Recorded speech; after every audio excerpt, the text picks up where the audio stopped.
ప్రపంచ అపార కుబేరుడు మైక్రోసాఫ్ట్ సహా వ్యవస్థాపకుడు బిల్ గేట్స్ అప్పుడప్పుడు తీసుకునే కొన్ని వ్యక్తిగత నిర్ణయాలు ప్రపంచవ్యాప్తంగా చర్చనీయాంశం అవుతూ ఉంటాయి. ఈ క్రమంలోనే తాజాగా ఆయన సంబంధించిన ఒక ఆసక్తికరమైన వార్త అంతర్జాతీయ మీడియాలో హల్చల్ చేస్తుంది. ఫ్రెంచ్ రివేరాలోని అత్యంత ప్రతిష్టాత్మకమైన ఖరీదైన యాచ్ రేవు స్థలాన్ని కొనుగోలు చేయడానికి దాదాపు $80 మిలియన్ల అంటే 660 కోట్ల రూపాయలు ఖర్చు చేసిన బిల్ గేట్స్ ఆ తర్వాత తాను ఎంతో ముచ్చటపడి కొన్న సూపర్ యాచ్ ను కనీసం ఒక్కసారి కూడా ఎక్కకుండానే అమ్మేసినట్లుగా సమాచారం. తాజా మీడియా కథనాల ప్రకారం బిల్ గేట్స్ దాదాపు $650 మిలియన్ల అంటే సుమారు 5400 కోట్ల రూపాయలు భారీ వ్యాయంతో ఒక అత్యాధునిక సూపర్ యాచ్ ను ఆర్డర్ ఇచ్చి కొనుగోలు చేశారు. ప్రపంచంలోనే అత్యంత విలాసవంతమైన సౌకర్యాలతో సరికొత్త సాంకేతికతతో ఈ యాచ్ ను రూపొందించారు. అయితే ఆశ్చర్యకరమైన విషయం ఏమిటి అంటే ఈ యాచ్ నిర్మాణం పూర్తి డెలివరీకి సిద్ధమైన తర్వాత బిల్ గేట్స్ కనీసం దానిపై అడుగు పెట్టకుండానే దానిని వేరొకరికి విక్రయించేశారు.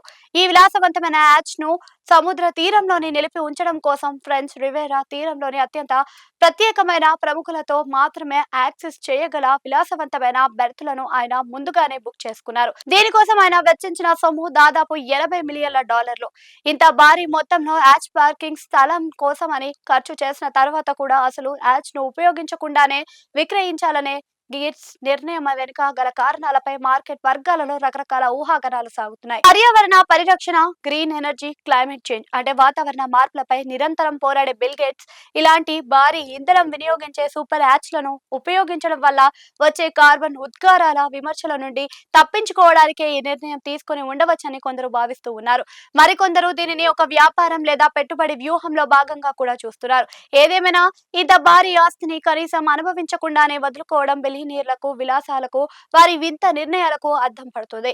ఒకవైపు విలాసవంతమైన యాచ్ బెర్తులను కొనుగోలు, మరోవైపు 5400 కోట్ల రూపాయల యాచ్ ను ఎక్కకుండానే అమ్మివేయడం లాంటి ఎపిసోడ్స్ ప్రస్తుతం సోషల్ మీడియాలో బిజినెస్ వర్గాల్లో హాట్ టాపిక్ గా మారాయి. ప్రపంచంలోనే అత్యంత సంపన్నులైన వ్యక్తులు తమ ఆస్తులను, పెట్టుబడులను ఎంత అనూహ్యమైన రీతిలో మేనేజ్ చేస్తూ ఉంటారో చెప్పడానికి బిల్ గేట్స్ తీసుకున్న ఈ తాజా నిర్ణయమే ఒక పెద్ద ఉదాహరణగా నిలుస్తుంది.